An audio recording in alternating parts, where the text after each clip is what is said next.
Welcome back, ladies and gentlemen, to HGC Korea. This is the match of the week. This is the one that's going to be a close series. This is the one that's not going to be a 3-0. This is where Miracle will be retested against somewhat of a weaker opponent. This is where Supernova gets to face off against a medium opponent. This is the one you wanted to watch. This is the one that is going to get you hyped. Okay. This is it. This is the one. I'm not talking about the Chinese team that had really poor results at mid-season brawl. This is the series. This is the one.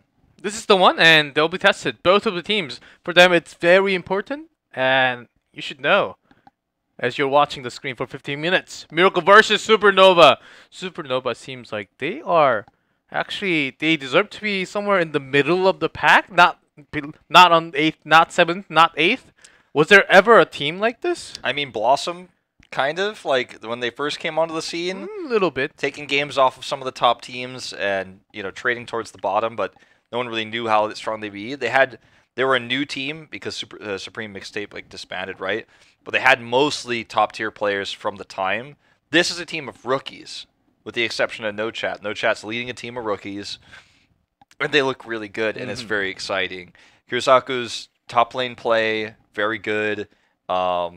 Alex's hero pool has already shown it to be quite big, bringing in the Brightwing to counter the Stitches, while also having a global, going for the bribe stacks, for example. This team is creative, they're smart, and they've got a great shot caller. Like, you know, yesterday I got to cast Miracle with Rapid, and all the Koreans were saying this team was the strongest team in scrims right now. And maybe nothing I saw yesterday led me to believe that that was actually true. Unfortunately, this team was crushed. Judy was caught out of position multiple times. We saw Sniper with some weak performances. Blue Beetle looked great as ever. Nitrogen looks back in form. He's playing solo lane, which is, I think, a great role for him. But I don't know, man. It's just not living up to the hype. Yeah, against Ballistics, they had strong wave clear controlling, and they were actually winning the macro early game, but that is always the problem. They still have the same shot caller. Sniper, I think he is the weak link now. He's the captain, and he's the oldest. And he's the only part of the original Miracle that's still on this team. But when he was playing Kurumi yesterday, he was missing a lot of the skill shots. That's ironic, though.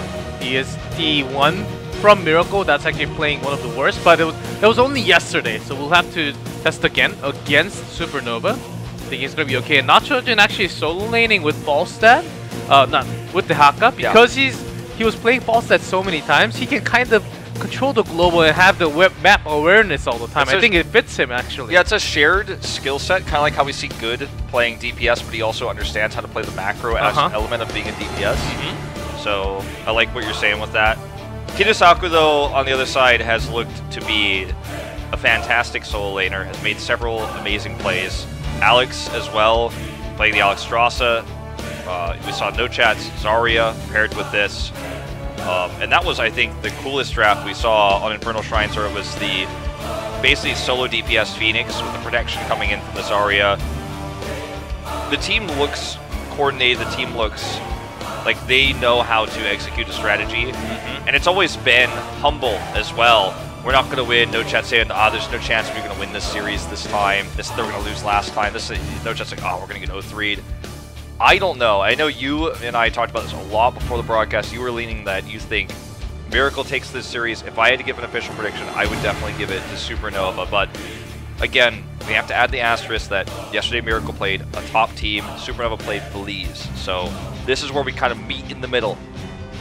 And it is going to be Miracle picking a macro, large map Sky Temple into Supernova, who's been global oriented. So very interesting choice. And we're going to Sky Temple. Yeah. And I think Miracle should have done their homework after watching the first day of Supernova play, because of at least their main problem after watching the VOD again when I went home. They gave out Garrosh and Phoenix together, and that was basically a win for them, because Supernova had so much experience in global control as well. With some teamfight potential, they were really focusing, making sure that Phoenix gets all his power in the perfect, comfortable positioning. And if you just take one of them or two of them off to the opponent, if Miracle bans any of those cards, I think Supernova is not going to have the same game they played on Friday.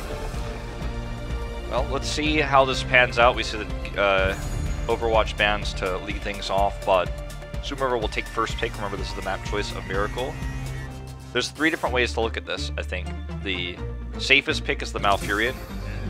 The other 2 options would have been to first pick Dahaka, if they want to go down the exact same route they showed us on larger battlegrounds before. And the other opportunity was, of course, to go to the Garrosh. But Dahaka is denied with the Jaina. If you're going to take the Blaze, you have to take it now. But then you're not with a global solo laner, so Kirisaku will have to make that choice now. Of course, under No Chat's supervision as to what he plays, because the Blaze will be banned. Make no mistake if they do leave it open here. Oh yes, if it's banned, you can also go towards that Sonya path, so it is still possible for them to actually pick something else before. So there are lots of open options there for Kirisaku to pick up his solo lane.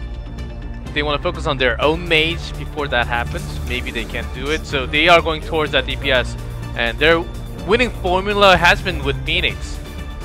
What's cool about this too is you've already removed 2 meta DPSs in terms of an auto attacker and a dive hero. So in this next phase, you can also ban another DPS, like the Li Ming, for example, or even something safe like a Tychus. You limit what Miracle could do. The Blaze ban was obvious. This it was a must ban. Is it gonna be the Karzim actually? Because they're already so limited, right? Like Li Ming plus Jaina, you're putting all your eggs in one basket. Another meta DPS is like the best option I think they have left is the Falstad, and or maybe Lunara if they really want to go fight in the zone. Yeah, I just feel like Lunara versus Malfurion is weak, and you have Lunara Jaina. Is there enough synergy there? You're looking at burst plus slow. They have to get the Falstad. They take the double global, not because of globals, but because they're choked out of DPS that would have rather had the Hanzo and the Phoenix, the perfect pairing heroes with the Jaina, were both removed. And they do have Nacho Jin, so the Falstad player often has a meme of if he dies a Falstad and he's the first killed, he's Nacho Jin.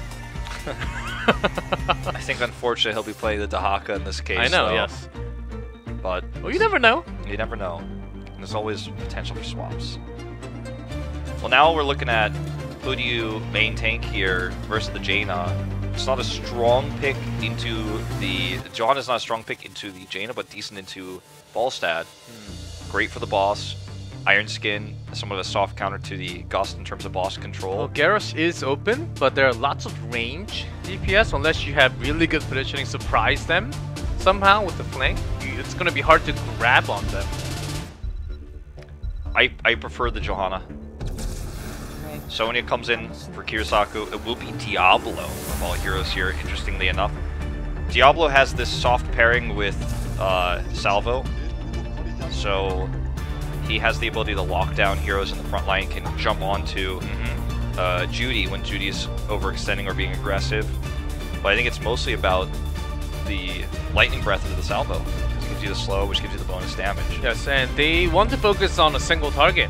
And blow one of them up, and must be Falstad or Jaina. They're pretty weak against when Diablo just charges in and just bumps onto the wall where they get the mini stun, and then just turned over where they can just focus easily. I think Heaven was really trying to focus because Garrosh and Johanna pretend they can't really go in and pick off one that's in the range so far away from Pink. I think he wants to charge in and make that engage first and then get a pick off. As you guys can see, there are already Supernova fans in the audience. They've grown very rapidly after their first win over Feliz. Team growing in popularity. The macro element here for Miracle is, I mean, they have the advantage in that regard, right? In terms of wave clear, fairly even between the two squads. Miracle historically has been a team that has had decent macro early game and then falls off decision making post 15 minutes. But this is a different roster, and I like that they're kind of experimenting with this concept here. It's not, again, the Falstad pick is not out of global priority. It's out of necessity of DPS, and you know DPS that have high impact. The Overwatch Heroes ban, the Falstaff was the only pick left that made sense. I would have a big focus onto the minimap and how Supernova actually has their macro play against the double global, which they prioritize on Friday. Yeah. I mean, Miracle, they do have double global, and just yesterday, your shot calls pre-15 was also good, but it was the same problem again. Something else I want to point out, similar problem to Dudu, very, very similar player, Frankel, being forced onto the mage here. Not a comfortable hero for him. More stacks. This is exactly what Habian picked this Diablo for. You could do the same with the Garrosh, but he's trying to abuse Judy, who normally stands very forward in bushes because he's looking for those stacks with the Q while trying to get vision. You can see he's doing it here again. If it were Garrosh, he would not be able to do this, but because it's Diablo, he can at least abuse a little bit more.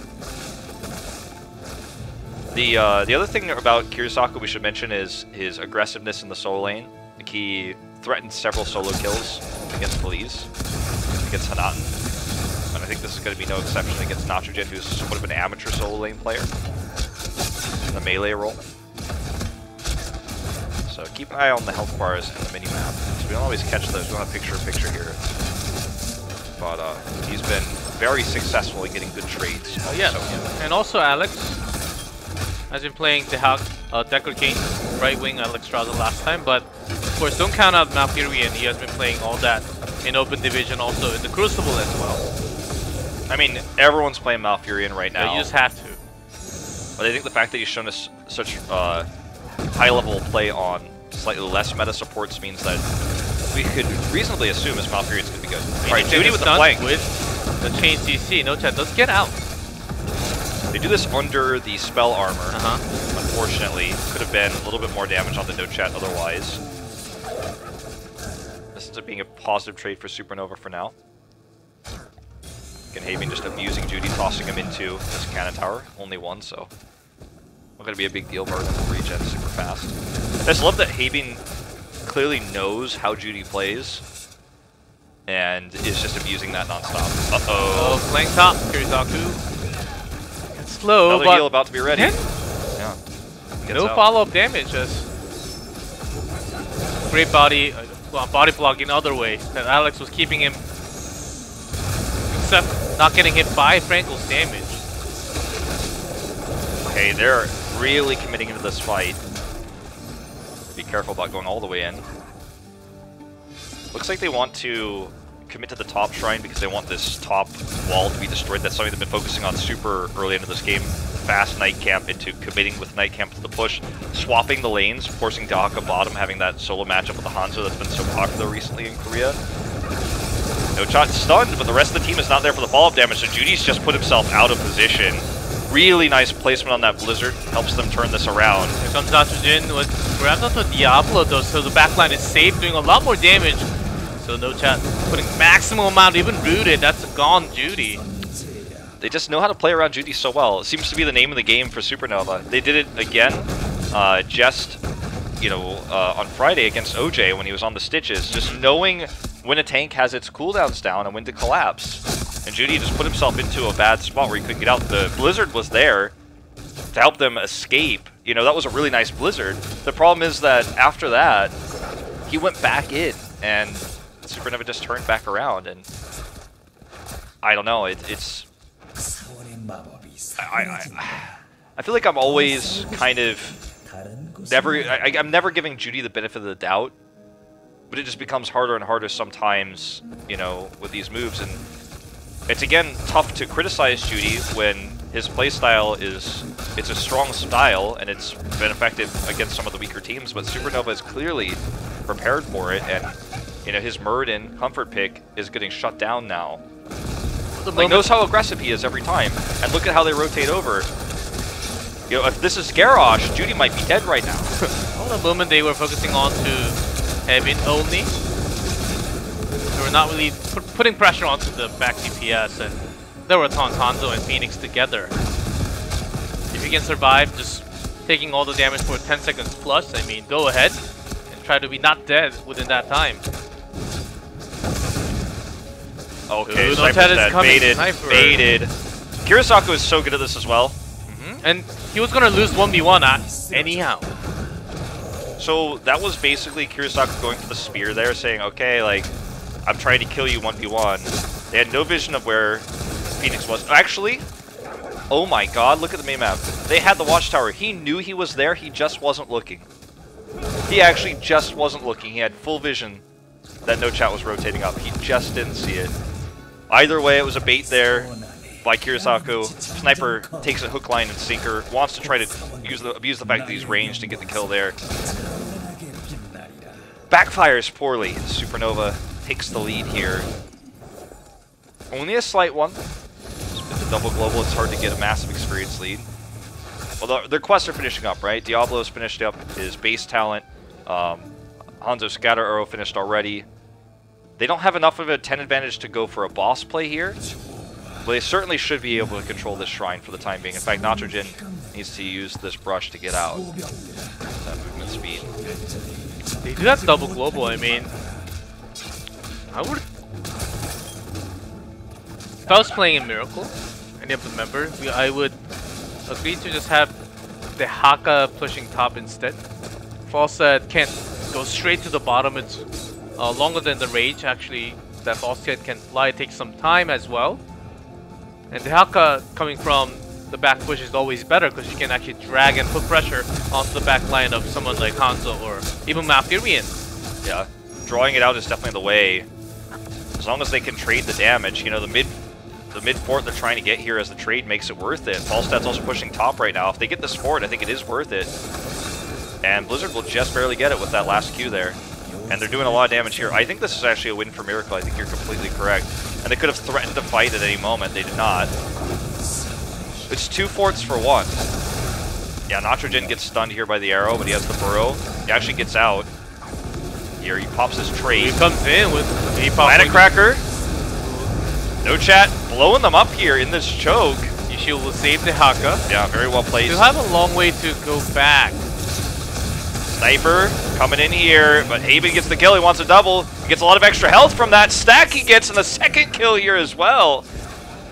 I think Diablo's, you know, he's been done with his baseline quest for a while, but I mean, you can just see what Haven can accomplish here. Haven is very quickly proving himself to be, you know, a Gondar-esque player who just comes out of nowhere.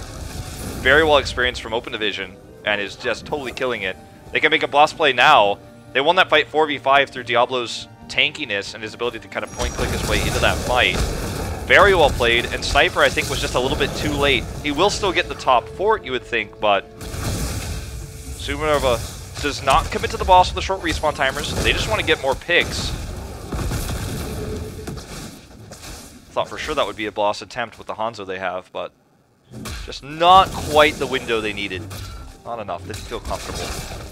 The Supernova had a really good response where it seemed like a chase for a Miracle where they were just outnumbered.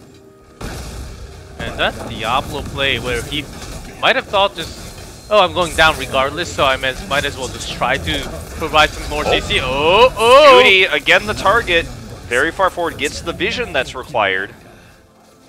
But yeah, I think your line of thinking here is correct. You know, worst case scenario, you die, you just respawn, you lose your souls, which is risky, but your souls are what allows you to turn this. Okay, we're going to see this commitment to the APOC as well. Gets the triple stun. Look at the Judy, he's taking so much damage, but he's going on to Haven. Planet Cracker. Nitrogen goes down. Kirisaku stays alive so long. Judy does get out here with his avatar. It ends up being a trade of the solo laners. This is a win for Miracle because they have globals now and should be able to further soak. I mean, it's just the one global with the Haka dead, but he can return to lane instantly. Sniper goes here. So advantage Miracle from this trade, but it could have been much worse for Supernova. Yeah, because we were focusing onto the front line, the tank and the support so much, and then this last team fight I was focusing my eyes on Bantam. He's providing some crazy Hanzo Scatter Arrow plus the Q damage. Look at that. Judy's the target once again. As soon as Judy is low health, like, they're not killing him that often, but as soon as he's low health, the reason why they focus the tank first is because then Jaina just can't be in range. Like, she can't actually do damage anymore, or she's going to die. They have the burst with the Phoenix and the Hanzo in terms of auto attacks, so if she's stunned for 1 second, she just dies. So she has to back out. So if you bleed down, you know, the Muradin, in that moment before he regens, you have a moment where you can strike. And again, Judy's the target. If Frankel's out of position, they'll dive on him, sure, but his position's been good. It's Judy that they're trying to abuse. Okay, there's the Gust for the disengage. A lot has been used from Supernova, so that wasn't really a bad call for Miracle to actually dive in again. But they just want to disengage because they seem like they're winning in the level, but it seems like from all the fight they're losing actually. Yeah, it's the double globals that gives them the experience. They have the fort lead as well, the mid fort just barely surviving. Trying to bait a fight here with Judy at the front with this boss, but the scatter arrow calls him out. Good call by Bentham. Checks again with Sonic, confirms they're not actually doing this. No chat, and Heibian want this pick on the sniper. He's very safely positioned though. This is a very costly rotation. Now they could try to start the boss. It's a tough call to make when they see bot. They might actually consider it. They're going to go for the safer Siege Giants to keep this lane pushed out. I think APOC is stopping them from going in because it did provide lots of zoning and a big stun onto multiple targets. Last time when they tried to fight near their own siege camp. They need to make sure they don't overextend here. They have the fall step, but he's not killed. He instantly fly down. Okay, Judy goes in for the Stormbolt. He gets a stack. I like how he zones here, though. He's not overextended. This gives the opportunity for these 4 Siege Giants to wreck this wall. The threat of Falstad is always there. Again, he's far away, but he can come and turn this fight, so Supernova needs to make sure that they just clear this from the safety of the keep. They lose the wall, they lose some experience, but it's not like that's going to be the move that pushes Miracle to 20, so they take this very safely.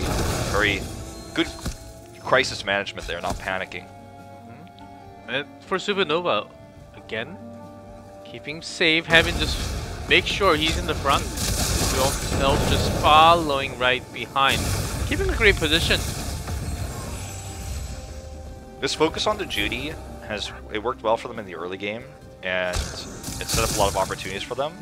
But I think Judy has adapted his play a little bit, and now Supernova I feel he's almost a little bit tunnel visioned on him. You know, look at where Frankel is right now. He might be actually the juicier target, but again, they're going to go for Judy, right? Because he's closer. He gets the cleanse. Sniper's at the bottom. Judy's just going to regen all that. Sniper will have the Gust here for this fight. I think this is not a reasonable Starts boss. So the big.